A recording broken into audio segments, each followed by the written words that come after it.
بسم اللہ الرحمن الرحیم۔ ویب سائٹ کیریئر کارواں سے میں ہوں خالد ارشاد صوفی اور سیگمنٹ ہے سکسیس سٹوری۔ ہماری مہمان شخصیت ہیں آج پروفیسر ڈاکٹر ضیاء القیوم صاحب۔ ڈاکٹر صاحب استاد ہیں اور ڈاکٹر صاحب کا جو امتیاز ہے وہ یہ ہے کہ پاکستان میں کم عمر ترین وائس چانسلر کا اعزاز ان کے پاس ہے۔ ڈاکٹر صاحب سے ان کے اکیڈیمک کیریئر کے حوالے سے، پاکستان کے نظام تعلیم کے حوالے سے گفتگو کریں گے اور ان سے نوجوان جو نسل ہے ان کی رہنمائی کے لیے بھی کچھ ٹپس لیں گے۔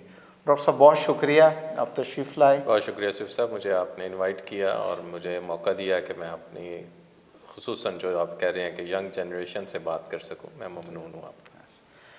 ڈاکٹر صاحب آپ کو کوئی 46-47 ایئرس کے اراؤنڈ تھے جب آپ ایک یونیورسٹی کے وائس چانسلر بن گئے، اتنا بڑا اعزاز کیسے ملا؟ صوفی صاحب یہ واقعتاً بہت بڑا اعزاز ہے، چونکہ وائس چانسلرز کے بارے میں ہمارا تصور یہ ہے اور رائٹفلی تصور ہے کہ وہ اپنے کیریئر کے ایکلونس پہ ہوتے ہیں، اپنے جب وہ وائس چانسلرز کا رتبہ یا ان کی ذمہ داری اللہ تعالیٰ اسائن کرتے ہیں ان کو۔ اور جب میں وائس چانسلر بنا تو مجھے اللہ تعالیٰ نے یہ مواقع دیے، میں سمجھتا ہوں کہ میں لکی رہا، میں وہ ان ایکٹیویٹیز میں اپنے کیریئر کے دوران میں مختلف کام کرتا رہا جو عمومی طور پہ ہم اساتذہ کرام کم و بیش نہیں کرتے۔ انسٹیٹیوشنل ڈیولپمنٹ ایکٹیویٹیز میں شامل رہا، نئے ادارے بنانے والی ٹیمز میں شامل رہا، کچھ نئے ایسے انیشیٹوز لیے ہم نے مختلف اداروں میں کام کرتے ہوئے، سینئرز کے ساتھ کام کرتے ہوئے، جو عمومی طور پہ یونیورسٹیوں میں ایک ان کنونشنل طریقہ کار سمجھا جاتا ہے۔ تو ان باتوں کی وجہ سے شاید جب پھر 2014 میں وائس چانسلرز پنجاب کی 5 یونیورسٹیوں کے ایڈورٹائز ہوئے تو ایک اور اچھی بات یہ ہوئی کہ اس وقت اشتہار میں جو شارٹ لسٹنگ کا کرائٹیریا تھا وہ بھی پبلش ہوا۔ تو میں نے اپنے نمبر اس پہ کاؤنٹ کیے کہ کیا میں واقعتاً ایلیجیبل ہوں آج اس پہ اپلائی کرنے میں۔ تو جب میں نے نمبر کاؤنٹ کیے تو میرے نمبر الحمدللہ خاصے بہتر بنے، ایون جو منیمم ریکوائرمنٹ تھی اس سے بھی زیادہ تھے۔ تو میں نے اپنے آپ سے پھر یہ کہا کہ مجھے اس کمپٹیشن میں اپنے آپ کو پلیس کرنا چاہیے، باقی اللہ تعالیٰ جو فیصلہ کریں۔ تو ایک جو کچھ میں ارن کر سکا اپنے کیریئر کے دوران کام کرتے ہوئے، ایک طرح سے جو پروفیشنل ایک کیریئر ہیں، اچیومنٹس ہیں، اور دوسرا میں جملوں میں نہیں کہتا لیکن میرا اس پہ بڑا فرم بلیف ہے، اور وہ ہے کہ جو میرے والدین نے جو کچھ مجھے سکھایا اور جو تربیت دی اور جو ان کی دعائیں ہیں، وہ ایک بہت بڑا حصہ ہے میرے کیریئر میں۔ اچھا، آپ نے ابھی ذکر کیا کہ وہ ایک روایتی سا رہتا ہے کہ استاد نے استاد ہی رہنا۔ میرا اگلا سوال بھی یہ ہے کہ جو ٹیچنگ کریئر میں جو لوگ آتے ہیں عموماً ان کا گول ایچ او ڈی ہوتا ہے، ہیڈ آف ڈپارٹمنٹ بن گئے تو بس کافی ہے اور ریٹائر ہو جائیں گے۔ آپ نے وی سی بننے کا سوچ لیا تھا؟ ظفر صاحب دیکھیں، جیسے کسی بھی کیریئر میں، کسی بھی پروفیشن میں جب آپ اپنا کیریئر شروع کرتے ہیں تو آپ کو بڑے خواب دیکھنے چاہیے۔ جنرلی بھی میں تو اس یوتھ کو بھی کہتا ہوں کہ آپ کو خواب بڑے دیکھنے چاہیے، لیکن صرف خواب نہیں دیکھنے چاہیے، پھر اس کو خوابوں کو حقیقت کا رنگ دینے کے لیے محنت کرنی چاہیے۔ اس طرح کا پورا روڈ میپ سوچنا چاہیے کہ اگر میں اس ٹارگٹ پہ پہنچنا چاہتا ہوں یا چاہتی ہوں تو پھر مجھے کیا کیا مراحل طے کرنے چاہیے۔ اور الحمدللہ میری یہ خواہش تھی کہ میں جن لوگوں سے میں نے سیکھا، مجھے ان کی شخصیت کو دیکھ کے اور ان کے ساتھ کام کرتے ہوئے میری یہ خواہش تھی کہ اللہ تعالیٰ مجھے یہ کبھی موقع دیں کہ میں بھی اس طرح سے کسی ادارے کی خدمت کر سکوں، اس کی سربراہی کر سکوں۔ میں ممنون ہوں، میرے رب نے مجھے بہت جلدی میری یہ خواہش پوری ڈاکٹر صاحب ماسٹرز آپ کے 2 بیسک جو آپ کی ہے، میتھ اور اس کے بعد کمپیوٹر سائنسز، یہ دونوں سبجیکٹ ایسے ہیں، خصوصاً کمپیوٹر سائنسز میں جب آپ نے ماسٹرز کیا اس دور میں تو 100% لوگ سافٹ ویئر انجینئرنگ کی طرف جاتے ہیں، خواب دیکھتے ہیں میں سافٹ ویئر ہاؤس بناؤں گا۔ آپ نے اس دور میں استاد بننے کا فیصلہ کیوں کیا؟ صوفی صاحب میں نے جب پہلی ماسٹرز اپنی کی تو جو پہلی جاب مجھے ملی، ہمیں بڑا کلیئر بہرحال کہنا چاہیے کہ شاید it was not by choice. میں نے ماسٹرز کیا میتھمیٹکس میں، تو اس کے بعد مجھے جو پہلا ایڈورٹیزمنٹ میرے جو انسٹیٹیوٹ کے ایونٹ ڈائریکٹر تھے انہوں نے یہ ایڈورٹیزمنٹ ہم سے شیئر کی، تو میں نے اپلائی کیا اور الحمدللہ میری جاب ہو گئی۔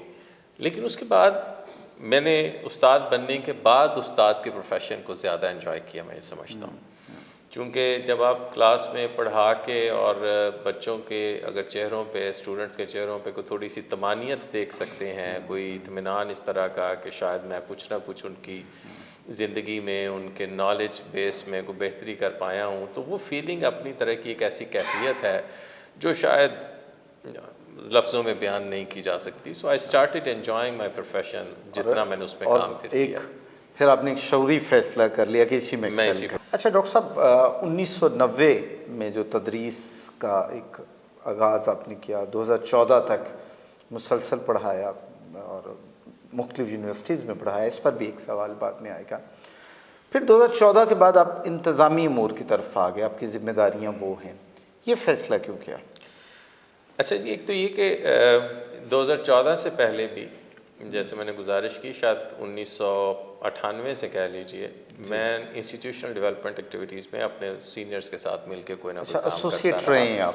ہاں جی، مطلب میں اداروں کا شد نام لینا مناسب نہیں، لیکن اسلام آباد میں کچھ ادارے، فیصل آباد میں نے اپنے سینئرز کے ساتھ مل کے ان سے پھر سیکھا بھی، اور یہ اعتماد بھی لیا کہ یہ کام ایک تو ضروری بھی ہے. یہ نجی ادارے ہیں کہ جی، نجی ادارے بھی، اور کچھ حد تک پبلک سیکٹر اداروں میں بھی ہم نے نئے انسٹیٹیوٹ اسٹیبلش کیے، اور الحمدللہ مجھے یہ اعزاز ہے کہ میں ان کو پہلے سربراہ کے طور پہ ہیڈ بھی کیا، ان سیکشنز کو، ان انسٹیٹیوٹس کو.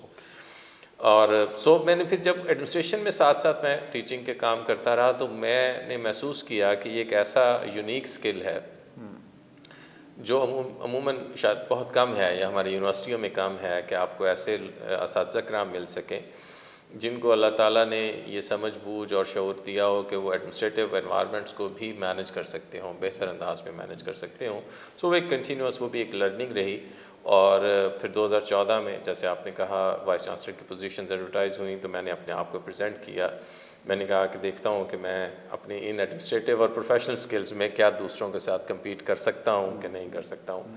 بہرحال الحمدللہ میں اس وقت بھی، مجھے یاد ہے کم و بیش کوئی 150 یا 160 لوگ شارٹ لسٹ ہوئے تھے ٹوٹل میں سے جن کے انٹرویو ہوئے، اور ان 160 لوگوں میں سے میں ان پہلے 5 کینڈیڈیٹس میں بہرحال شامل تھا جن کو 3 انٹرویوز ہونے کے بعد پرنسپل کینڈیڈیٹس کے طور پہ ریکمینڈ ہوئے. سو یہ بہت بڑے اعزاز کی بات تھی، اللہ تعالیٰ کا بڑا کرم ہوا. اچھا یہ اس سے پہلے بھی اگر ہم آپ کا کریئر پہ نظر دوڑاتے ہیں تو آپ مختلف ایچ او ڈیز بھی رہے ہیں، مختلف انسٹیٹیوٹس کے ہیڈ آف ڈپارٹمنٹ بھی رہے، تو یہ کتنا کوئی دقت تو نہیں آتی یا مشکل تو نہیں ہوتا کہ ایک ٹیچر ہے جو فل فلیج ٹیچر ہے ایک پورے پیشن کے ساتھ، اور اس کے ساتھ اس کو انتظامی امور بھی as a H O D, as a chairman sir انجام دینا پڑتے ہیں؟ میں یہ سمجھتا ہوں کہ یہ ضروری بھی ہے. میں اب اپنے ساتھ جو بچے میرے ساتھ کام کرتے ہیں، جو ینگ فیکلٹی ممبرس کام کرتے ہیں، تو میں انہیں کہتا ہوں کہ اگر آپ زندگی میں کچھ مختلف کام کرنا چاہتے ہیں تو پھر آپ کو ایکسٹرا آرڈنریلی محنت بھی کرنی چاہیے. ٹھیک ہے. اور وہ کام کرنے چاہیے جو عمومی طور پہ لوگ جو نہیں کرتے. پھر میرے سے مثلاً ایک ڈسکشن ہوتی تھی تو کہ جی وائس چانسلر آپ کیوں ہونا چاہتے ہیں، یا آپ کے پاس کیا جواب ہے اس بات کا کہ آپ کو چوز کیا جائے. تو ایک جو پارٹ آف دا جواب میرے ذہن میں آیا وہ یہ تھا کہ اللہ تعالیٰ کا شکر ہے کہ میں شارٹ لسٹ ہو کے آج ان لوگوں کے برابر بہرحال کھڑا ہوں جن کی عمر 60 سال ہے یا 55 سال ہے یا 62 سال ہے یا جو ایون ریٹائر ہو چکے ہیں. تو بہرحال یہ بات تو طے ہوئی کہ اللہ تعالیٰ نے مجھے وہ ایک جو پروفیشنل سکلز کا لیول ہے وہ 46 سال کی عمر میں بہرحال میں اچیو کر پایا ہوں، جو شاید کچھ لوگوں نے 60 سال کی عمر میں اچیو کیا ہوگا. تو کہنے کا مطلب یہ ہے کہ یہ ایک ایسا یونیک کمبینیشن ہے ظفر صاحب کہ ان اداروں کو آخر کسی نے مینج بھی تو کرنا ہے، ان اداروں کو کسی نے ہیڈ بھی تو کرنا ہے، ان اداروں کو کسی نے انٹرنیشنل سٹینڈرڈز کے مطابق بہتر کرنے میں اپنا کو کردار بھی تو ادا کرنا ہے. سو یہ میں سمجھتا ہوں کہ اس پہ ضرور 2 سوال. پہلا تو یہ کہ آپ نے کو درجن بھر یونیورسٹیز میں پڑھایا ہے، پاکستان کی تمام قابل ذکر یونیورسٹیاں ہیں جہاں آپ نے پڑھایا بھی ہے اور انتظامی امور پہ بھی رہے. پاکستان کا جو نظام تدریس ہے اس کے بارے میں آپ کی کیا رائے ہے؟ صوفی صاحب ایک اور یہ پہلے کہے کہ میں جہاں پہ کام کرتا ہوں میں ہمیشہ یہ کہتا ہوں کہ اگر اس میں کوئی خامی یا کوتاہی ہے، کوئی کمی ہے تو اس کا میں ذمہ دار ہوں. اور دوسری بات یہ ہے کہ میں نے چونکہ جیسے میں نے آپ سے کہا میں باہر ابھی بھی اپنے ریسرچ کہیں نہ کہیں پریزنٹ کرنے کے لیے یونیورسٹیوں میں جاتا رہا ہوں. سو میرا بہرحال خصوصاً یورپ کی یونیورسٹیوں میں خاصا میں نے وزٹ کیا ہے. پھر میں نے پڑھا بھی, کچھ تھوڑی دیر پڑھایا بھی.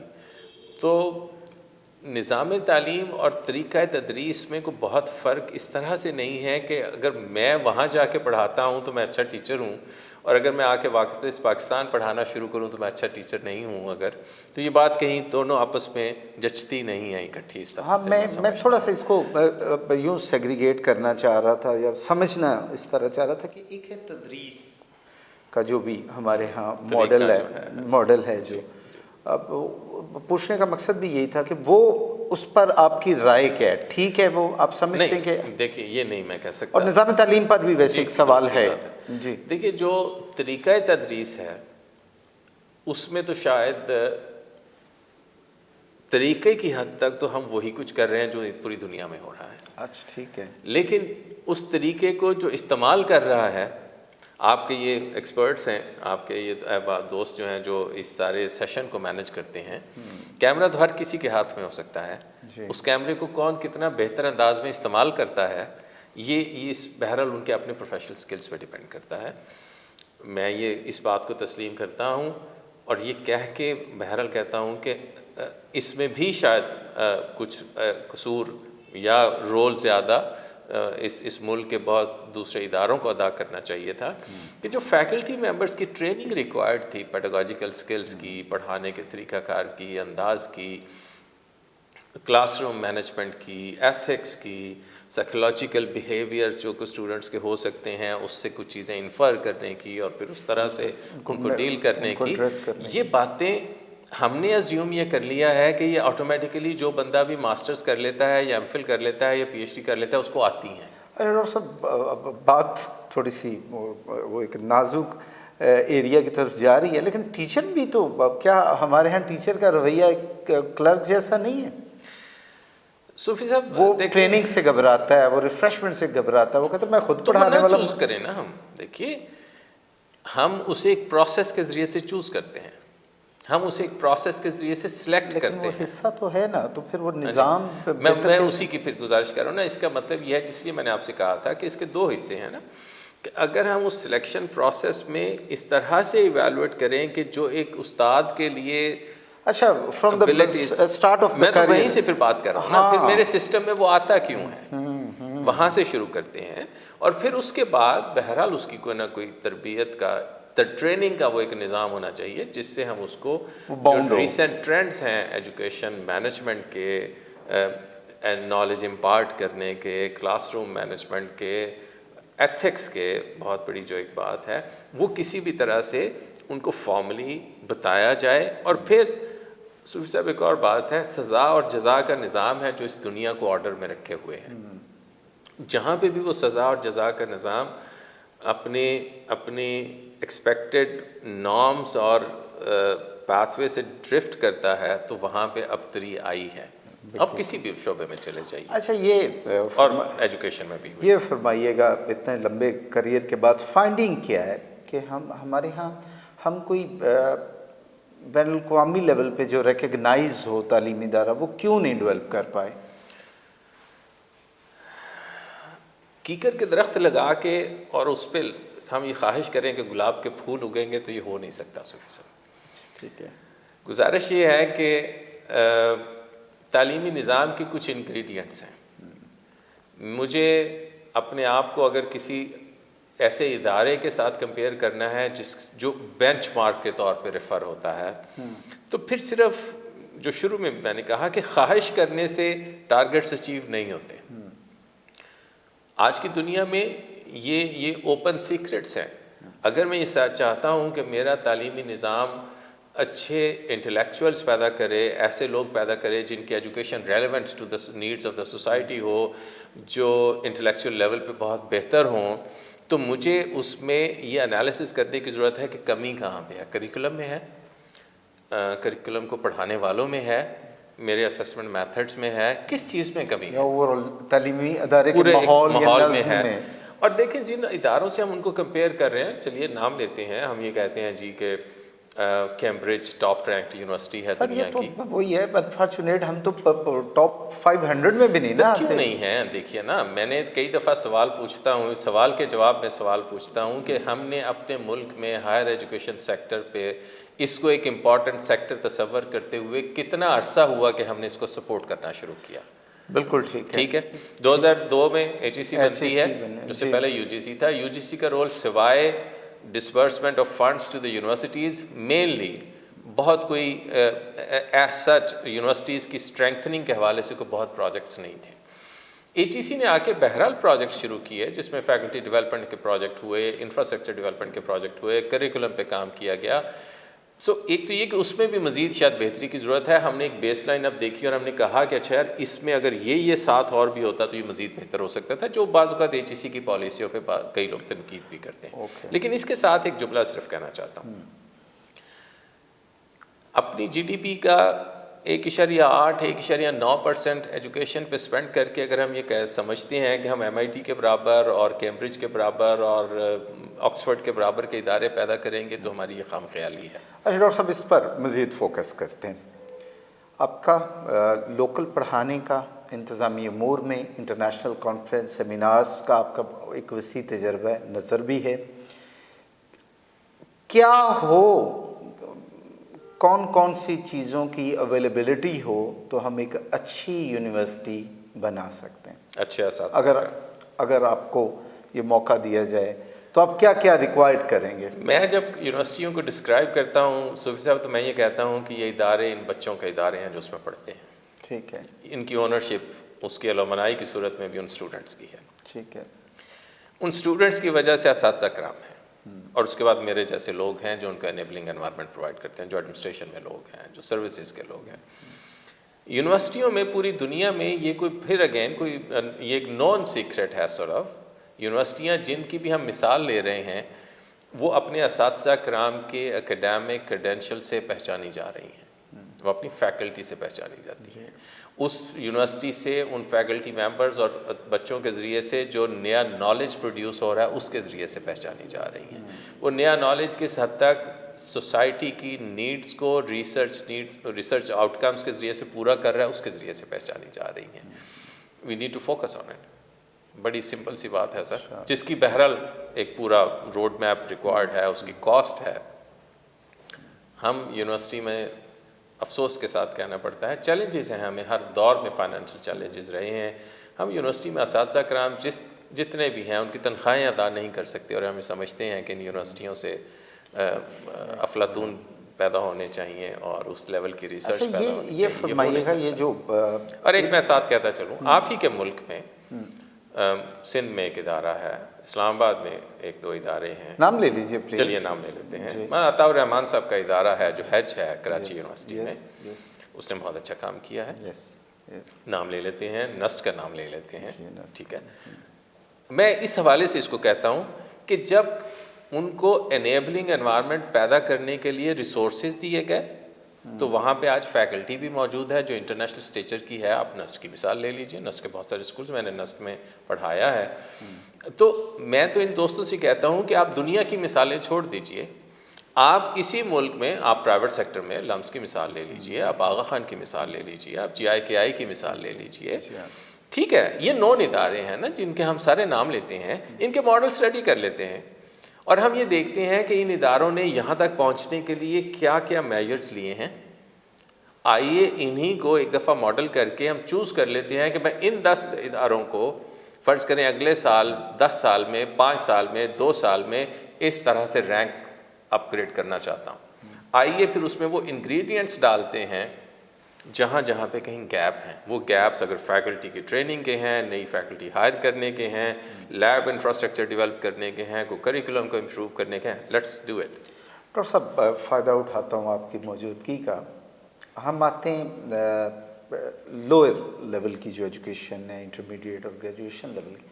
اچھا سٹف جو ہے وہ ٹیلنٹ دکھائی دیتا ہے، وہ ٹیلنٹ ہماری یوتھ میں دکھائی دیتا ہے، لیکن انفارچونیٹ کہ سنس کے پچھلے 20 سال سے میں بھی اسٹوڈنٹس ہی کو ڈیل کر رہا ہوں ان سے، وہ جو ایک ایکسیلنس ہے، ایک ایجوکیشن کی طرف بچے کا رجحان اور ایک اس کا اس کی شعور یا اس کا جو ایک کہہ لیں ایکسپوئر ہے اس کا، وہ کم ہمیں نوجوانوں میں دکھائی دیتا ہے. اس کی کیا وجہ؟ یہ کیس ہم کہاں سے شروع کریں؟ کیا اسکول سے اور اسکول گھر سے اور گھر سے. پلیز اگر آپ کی اس پہ کوئی نظر ہے تو ہمیں دیکھیے اس میں میں اسی بات کو جو آپ نے پچھلی کی اسی بات کو جاری رکھتے ہوئے، اور اس سوال سے بڑا مناسب اور بڑا ہی پرٹیننٹ ریلیونٹ بات آپ نے کہی ہے. جو تربیت والا پہلو ہے، تعلیم ہے اور ایک تربیت ہے، بہت حد تک ہم عام، اور میرے تو دین میں بھی میں اگر اس بات سے بھی اٹیچ کر لوں تو پہلی جو تربیت، ماں کی گود جو ہے وہ پہلی تربیت کا ہے. یس. سو گھروں سے شروع ہو رہی ہے بات. دوسرے لفظوں میں اگر ہم ایکسپیکٹ کریں کہ یونیورسٹیاں کسی بھی طرح سے جو پروفیشنل ایجوکیشن کے بنیادی طور پہ ادارے ہیں، جو را مٹیریل ان یونیورسٹیوں میں ہم نے دیا ہے انٹیک کی صورت میں، اگر اس کا لیول اچھا ہے تو لمز نے اس کو مزید پالش کیا ہے. جی آئی کے آئی پورے پاکستان سے اگر 200 اسٹوڈنٹس کو سلیکٹ کرتی ہے تو ان کی آؤٹ پٹ بھی ریلیٹیولی مزید بہتر ہے، وہ اس پہ اور کام کرتے ہیں.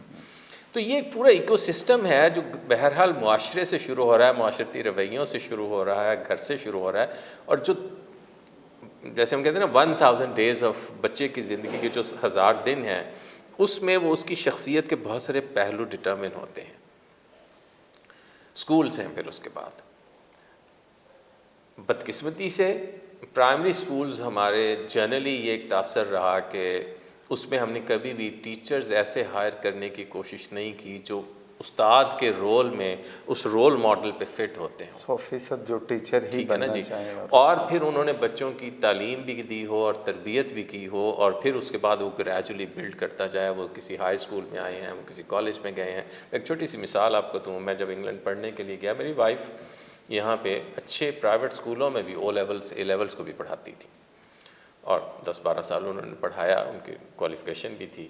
ہم جب انگلینڈ گئے تو شی وانٹیڈ ٹو ٹیچ ایک اسکول میں، اور انہوں نے کہا کہ تم ہمارے پاس نہیں پڑھا سکتی. اچھا. حالانکہ بس کوالیفیکیشن ہے. انہوں نے کہا یہ ہمارا ایک سال 1.5 سال کا ایک پروگرام ہے جو ٹیچر ٹریننگ اور ٹیچر ایجوکیشن کا پروگرام ہے، یہ آپ کمپلیٹ کریں گے تو آپ ایون کسی پرائمری اسکول میں پڑھا سکتے ہیں. سو دیکھیے گزارش یہ ہے کہ کس لیول کا ٹیچر ہے وہاں، کس ہمیں اگر اس ساری بات کو ہم یہ چاہتے ہیں، نہ صرف یہ کہ وہ یونیورسٹیوں سے اچھے گریجویٹ پیدا ہوں، بلکہ اس سے زیادہ امپورٹنٹ یہ ہے کہ ہم ایک اچھا شہری بھی پیدا کریں، ہم ایک اچھا انسان بھی پیدا کریں. تو ہمیں بہرحال اسکول ایجوکیشن سے لے کے اور یونیورسٹی ایجوکیشن تک اس کو ہولسٹک ویو میں دیکھنا پڑے گا. یہ ان آئسولیشن اگر ہم دیکھنا چاہیں کہ صرف یونیورسٹیاں اس طرح کا کام کرنا شروع کر لیں تو بھی ممکن نہیں، اور اسی طرح سے نیچے بھی. اور ہمارا فوکس جنرلی اس پچھلے بھی ایون 15-20 سال میں اگر رہا تو وہ یونیورسٹی ایجوکیشن پہ رہا ہے. اگر کچھ رہا، ہم پھر بھی اسکول ایجوکیشن پہ بہت فوکس نہیں کر پائے. ڈاکٹر صاحب آپ کی تعلیم، ابتدائی تعلیم، کالج اور وہ سارا وہ کہاں سے ہوا؟ میں رداس سنائیں آپ کو کیسے لوگ مل گئے کہ آپ نے ینگیسٹ وائس چانسلر ہونے کا اعزاز پا لیا؟ میں شاید خوش قسمت ہوں سر. پہلی بات تو یہ کہ میرے گھر پہ اللہ میری والدہ کو رحمت کریں، ان کے درجات بلند کریں. میں نے اپنی والدہ سے بہت سیکھا، میں نے اپنے گھر سے بہت سیکھا. میں کئی دفعہ لوگوں سے کہتا ہوں، اور یہ کوتاہی میرے سے بھی شاید ہوئی، میں نے قرآن پاک اپنے والد صاحب سے پڑھا. اور ہمارے گھر میں باقی ساری باتوں کے علاوہ بہرحال صبح جلدی نہ اٹھنے کا تصور نہیں ہو سکتا. اب بھی بہرحال نہیں ہو سکتا اگر والد صاحب موجود ہوں گھر میں تو. سو ایک زندگی میں جو ڈسپلن والی بات ہے وہاں سے ہم شروع کر رہے ہیں. پھر میں اگرچہ گورنمنٹ کے بڑے ٹریڈیشنل اسکولوں سے پڑھا ہوں، مجھے فخر ہے اس بات پہ، بڑے چیلنجز اور کم سہولتوں کے ساتھ پڑھا ہوں، لیکن شاید میرے اساتذہ کرام بہت اچھے تھے میں آج اگر کمپیریزن میں کروں. اور ساتھ میرے گھر والوں نے میرا ہمیشہ یہ رکھا کہ میں کیا کرتا ہوں، کب کرتا ہوں، کیسے کرتا ہوں، اس بات کی باز پرس بھی رہی بہت حد تک میں سمجھتا ہوں. لیکن اس میں کوئی شک نہیں، مجھے اسکول میں بہت اچھے اساتذہ کرام. میری ملتان سے اسکولنگ ہے جی. میں کچھ عرصہ تو لاہور میں پڑھا، چونکہ میں پیدا لاہور میں ہوا تھا، لیکن اس کے بعد میرے والد صاحب چونکہ ملتان میں رہے بہت عرصہ، تو ہم نے گھر بھی وہیں پہ ابھی بھی ہے. تو میں ملتان سے پڑھا، میٹرک میں نے وہیں سے کیا، ایف ایس سی وہیں سے کی، بی ایس سی وہیں سے کی، یونیورسٹی میں زکریہ سے، میں وہاں سے زکریہ یونیورسٹی سے پڑھا. لیکن میرے اسکول کے اساتذہ کرام مجھے آج یاد ہے، اردو کی بھی تلفظ اور اس کے اعراب لگا کے پڑھانے والا کام بھی، اور عربی پڑھانے والا بھی. مطلب میں نے اسکول میں عربی فارسی بھی پڑھی، اور اسکل کا کمپوننٹ بھی ہوتا تھا وہاں پہ تھوڑا سا اسکول میں. اور پھر یہ لکھائی پڑھائی کے، مجھے یاد ہے میرے اسکول میں ہمارے ہیڈ ماسٹر صاحب تھے جو اقبال پہ پورا ایک میگزین نکالتے ہوتے تھے سالانہ. سو بچوں کو انگیج کرتے تھے. مقصد یہ ہوتا تھا کہ جو بھی لکھ سکتا ہے وہ لکھے، جو ڈرا کر سکتا ہے وہ ڈرا کرے، جو کھیل سکتا ہے وہ کھیل کے میدان میں جائے. سو مطلب یہ کہ اسکول میں اسکول کی طرح کے انوائرمنٹس بھی تھے. اس کے بعد اسکول کمرشل بھی ہوا. گورنمنٹ شاید 100% ظاہر ہے آج بھی وہ پوری نہیں کر سکتی ضروریات جتنی بڑی ہماری آبادی ہے. پرائیویٹ اسکول شامل ہوئے، اچھے پرائیویٹ اسکول بھی ہیں، لیکن آپ ہی کے علم میں ہے کہ 10-10 مرلے کے گھروں میں بھی پرائمری اسکول اور اسکول ایز سچ ہیں. تو بچے کو جو ایک شخصیت میں نکھار کے لیے بچے نے صرف کلاس روم میں جا کے کلاس نہیں پڑھنی تھی، اس نے اپنے باقی بچوں کے ساتھ مل کے سیکھنا بھی تھا، کمپٹیشن بھی سیکھنا تھا، جیتنا بھی سیکھنا تھا، ہارنا بھی سیکھنا تھا، لڑائی بھی سیکھنی تھی، صلح بھی سیکھنی تھی. سو وہ جو شخصیت کی ایک پہلو جو تھے اور جو تربیت کے پہلو ہیں وہ بہرحال ہمارے گھر سے لے کے، اور جو سوشو اکنامک ایک سیٹ اپ پھر ایوالو ہوا شاید اس میں ہم سے یہ چیزیں مس ہوئیں. ڈاکٹر صاحب، یونیورسٹی ٹیچر جو ہے اس کے لیے پیپر لکھنا، انٹرنیشنل سیمینارز کو اٹینڈ کرنا اور نئے جو تدریسی رجحانات ہیں ان کو سیکھنا پڑھنا کس حد تک ضروری ہے؟ بہت ضروری ہے. صوفی صاحب، میں آپ سے اٹھ کے کسی دوسرے صاحب سے ملتا ہوں، کوئی نہ کوئی نئی بات سیکھوں گا. میں ایک یونیورسٹی سے نکل کے کسی دوسری یونیورسٹی میں جاؤں تو کسی نئے لوگوں سے مل کے، نئی جگہ سے کوئی نئے چیلنجز لے کے نئی بات سیکھوں گا. اور کجا یہ کہ آپ وہاں جا کے کھڑے ہوں جہاں پہ لوگ ہم سے زیادہ ریسرچ ایکٹیو ہیں بظاہر، اور پھر پوری دنیا سے لوگ آ کے اپنی ریسرچ پریزنٹ کر رہے ہوں، تو آپ کھڑے ہو کے بتائیں کہ یہ جو میں نے کیا ہے یہ باقیوں سے اس طرح سے مختلف ہے اور اس طرح سے بہتر ہے. So you gain confidence as well, ایک بات. اور دوسرا یہ کہ آپ کو پتہ چلتا ہے کہ دنیا میں اور کیا کام ہو رہا ہے. ٹھیک ہے. اور صرف لٹریچر پھر اگین کمپیوٹر پہ بیٹھ کے پڑھ لینا ایک طرح کی لرننگ ہے، لیکن یہ جو ڈائیورسٹی میں رہ کے لرننگ ہے وہ اپنی جگہ پہ اس کے اپنے فوائد ہیں. آپ لوگوں کو کریئر پہ نظر دوڑاتے ہیں تو مجھے دکھائی دیتا ہے پڑھا بھی رہے ہیں آپ، ایکیڈیمک جو ایڈمنسٹریشن ہے اس میں بھی انوالو ہیں، ڈیولپمنٹ میں بھی انوالو ہیں. اس کے علاوہ آپ انٹرنیشنل سیمینارز میں ایک بڑی مطلب قابل ذکر تعداد ہے آپ کے وزٹس کی. یہ سارا کچھ کیسے کر لیتے تھے؟ کام کرتا ہوں سر. اچھا، میرا اگلا سوال، پیشہ ورانہ سرگرمیوں کو کتنا وقت دیتے ہیں؟ شاید دن کا بہت بڑا حصہ ان کو دیتا ہوں، جو شاید بہت بہتر نہ ہو، بہت اس پہ گفتگو ہو سکتی ہے، لیکن میرے پاس کام اتنا ہے کہ، اور میں اسے انجوائے کرتا ہوں، میں دل سے کرتا ہوں. گھبراتے نہیں ہیں سر. صوفی صاحب، اگر ایک موٹر مکینک ہے اور اگر اس نے سیکھا ہے، اس طرح سے سیکھا ہے کہ اس کو نٹس اینڈ بولٹس تک مطلب کھولنا سیکھا ہے اور پھر اس کو اسی طرح سے جوڑنا سیکھا ہے اپنے ہاتھوں سے، تو پھر اس کو کام کرنے سے خوف نہیں ہوتا. اللہ تعالیٰ نے مجھے موقع دیا ہے اور جتنی میری بساط ہے میں نے سیکھنے کی کوشش کی، آج بھی سیکھتا ہوں. سو مجھے خوف نہیں ہے، کام کرنے سے خوف نہیں آتا، مجھے فیصلے کرنے سے خوف نہیں آتا، چونکہ میں سوچ کے فیصلے کرتا ہوں، جتنی اللہ نے سمجھ دی ہے مشاورت سے فیصلے کرتا ہوں. اچھا، آپ سے آخری سوال یہ ہے کہ اگر آپ کی یہ جو ساری کریئر کی سکسیس ہے، اس کو ون لائن اگر آپ بیان کرنا چاہیں تو وہ کیا ہے؟ کس بیس پہ اللہ نے آپ کو اتنا نوازا؟ میں ظاہر ہے لاجیکلی اور ان بچوں کے لیے تو یہی کہنا چاہیے کہ محنت سے ہے اور بالکل لگن سے ہے، لیکن جو عجز ہے وہ رب کی ذات کو پسند ہے. عجز رب کی ذات کو پسند ہے. سو جو بھی اللہ نے آپ کو دیا ہے وہ رب کی دو عطا سے ملا ہے.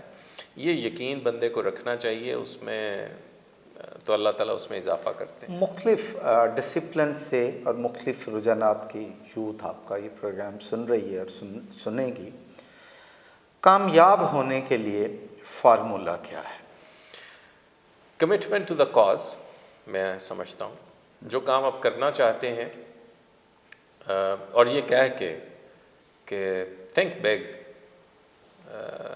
اور میرا یہ یقین ہے کہ اللہ تعالیٰ نے ہر شخص کو ہر ایبلٹی دی ہے، ہم پہ ہے کہ ہم کتنا اس سے فائدہ لے سکتے ہیں، کتنا اس کو ایکسپلور کر کے استعمال کر سکتے ہیں۔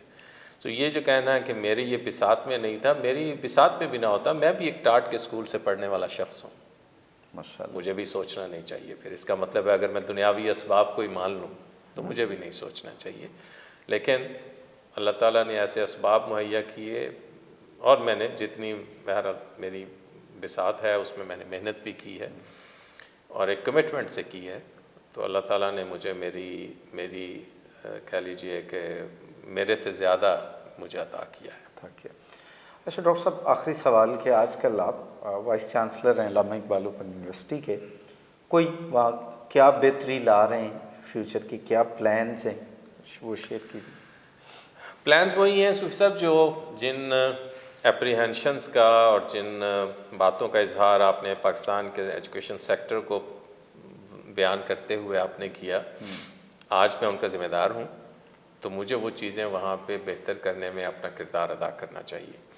علامہ اقبال اوپن یونیورسٹی کے اپنے سلوگن کے ساتھ education for all and especially to the people living in marginalised communities, ہم نے پھر یہ تہیہ کیا ہے جی کہ ٹھیک ہے ہم مارجنلائزڈ کمیونٹی کو پڑھانا چاہتے ہیں، لیکن انہیں وہ سہولتیں دیں گے، تعلیمی سہولتیں جو پاکستان کے، میری خواہش ہے کہ جو بھی کسی انٹرنیشنل یونیورسٹی کے مطابق ہوں، لیکن بہرحال پاکستان میں اس سے بہتر سہولت کسی کے پاس نہیں ہوگی، اور اس کا ہم نے آغاز کیا ہے۔ ہم نے ایک technology enhance, technology enabled learning کے انوائرمنٹ کو پروموٹ کرنے کے لیے ہم نے ایک بڑی ہیوج انویسٹمنٹ کی ہے، اس کے ہم پورا روڈ میپ ہے، ہمارے پاس پالیسی ہے جس پہ ہم کام کر رہے ہیں، کریکولم ریوائز کیا ہے، ٹیچرز کی ٹریننگ پہ کام کر رہے ہیں، جو ٹیوٹرز میرے ساتھ کام کرتے ہیں ایون ان کی ٹریننگ کے لیے ہم نے ایک اوپن یونیورسٹی آف انگلینڈ کے ساتھ کانٹریکٹ سائن کیا ہے، وہ ہمارے ٹیوٹرز کی ٹریننگ کریں گے۔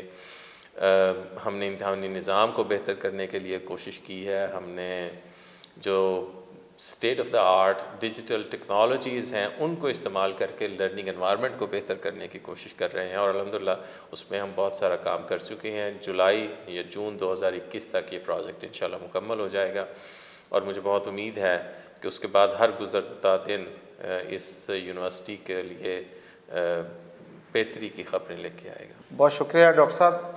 ڈاکٹر صاحب سے ہونے والی گفتگو میں آپ کے لیے سیکھنے کی بہت ساری باتیں تھیں۔ جو میں نے سیکھا اس نشست میں وہ یہ ہے کہ آدمی کو اپنا عزم جو ہے اسے بلند رکھنا چاہیے، گول بہت بڑا رکھیں، منزل جتنی بڑی رکھیں گے اللہ تعالیٰ اتنے ہی وسائل اور آسانیاں آپ کے لیے پیدا کر دیں گے، لیکن ڈٹرمنیشن جو ہے وہ بنیادی وصف ہے جو آپ میں ہونا چاہیے۔ مجھے دیجیے اجازت، بہت جلد نئی مہمان شخصیت کے ساتھ آپ سے ہوگی ملاقات۔ اللہ حافظ۔